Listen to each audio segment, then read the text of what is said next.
So, ngayon guys, araw ng Webes, ito yung pangalawang araw natin sa dialysis sa loob ng isang linggo. So, ayan, provide na tayo ulit ng ating ipiprepare. So, bago ang lahat, may dadaanan pa kasi ako guys sa Olonga po. Kailangan maaga, syempre. Kanya talagang buhay. Ay. So, yun. Ayos-ayos lang.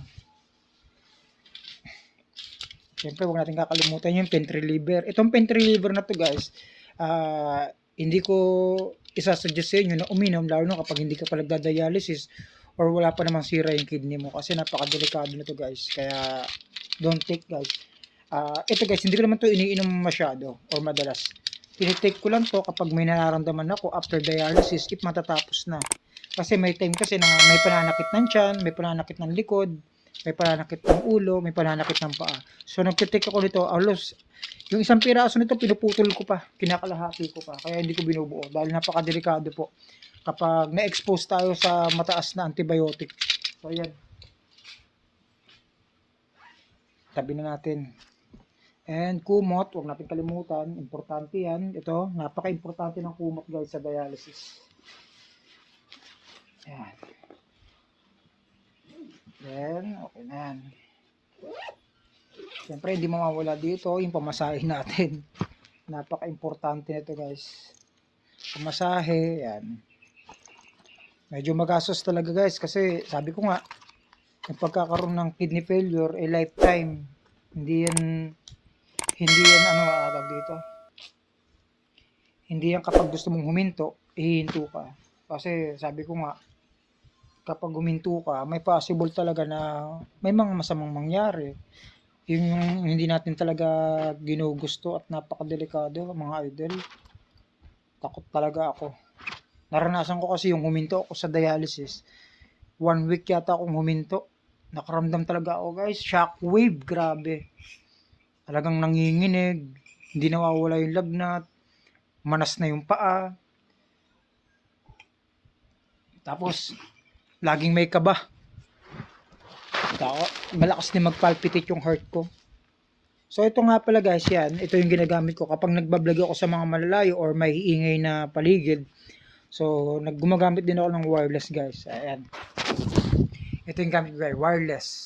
So ito ginagamit ko to kapag maingay yung paligid. Yan. Ang gulo ng buko no. So ayusin natin mamaya yan. So ito, tabi na natin to. Yan. Siyempre, earbuds. Napaka-importante nito guys kapag bumabiyahe ako. Nakakalimutan ko yung stress pag naririnig ko yung mga kanta.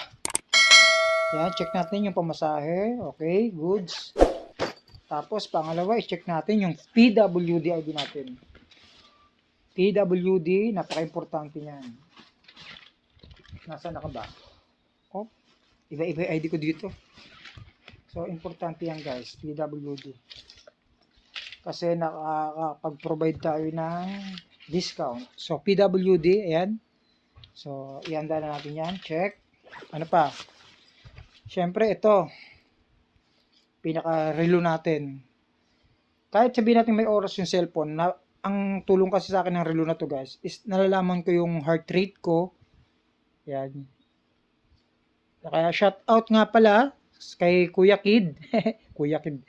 Ayan, kay Brother Kid, syempre, dahil binigay niya sa akin to guys, talagang napaka-blessful natin. Kay Bayaw, ayan. Ayan, thank you po. Maraming salamat guys. Ayun, ang ganda nyo. Diba?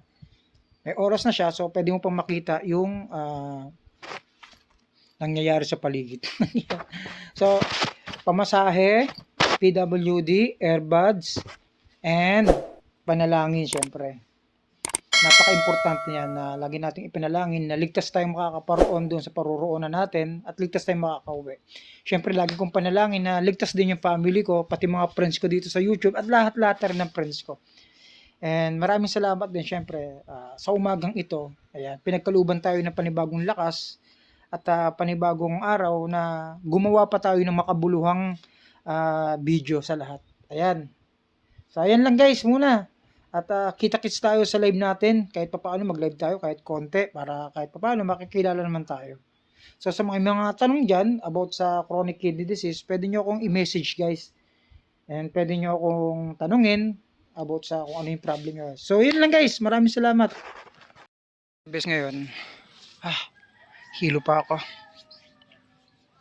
Sa loob ng isang linggo, 3 beses tayo nagda-dialysis. Araw ng Martes, Huwebes, Sabado. Dahil araw ng Huwebes ngayon, ayan, maaga tayo aalis. So 8:30 pa lang ng umaga, ayan, papunta tayo. Ito nga pala yung sa amin guys. Ayan. So masyadong mabukid. So yung sabi ng mga ibang followers ko, napaka-pares ko naman sa inyo, idol. Napaka maluwalas. Oo naman kapag maaraw, pero kapag maulan napakalungkot kasi unang-una tumataas tong ilog sa amin. So ayan, kahit papaano, yung pagtaas ng ilog nagpupundar siya ng lupa na hindi matitibag. So ayan, dati hanggang dito lang yung lupa niyan. Hanggang dito lang oh.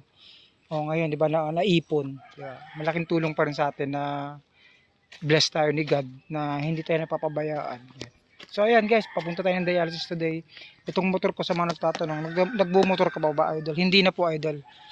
Itong motor ko, hindi ako nagmumotor ako pero hindi ko siya dinadala sa center. Ang ano lang, iniiwan ko siya sa gasolinahan kung saan doon ko lang siya binabalikan.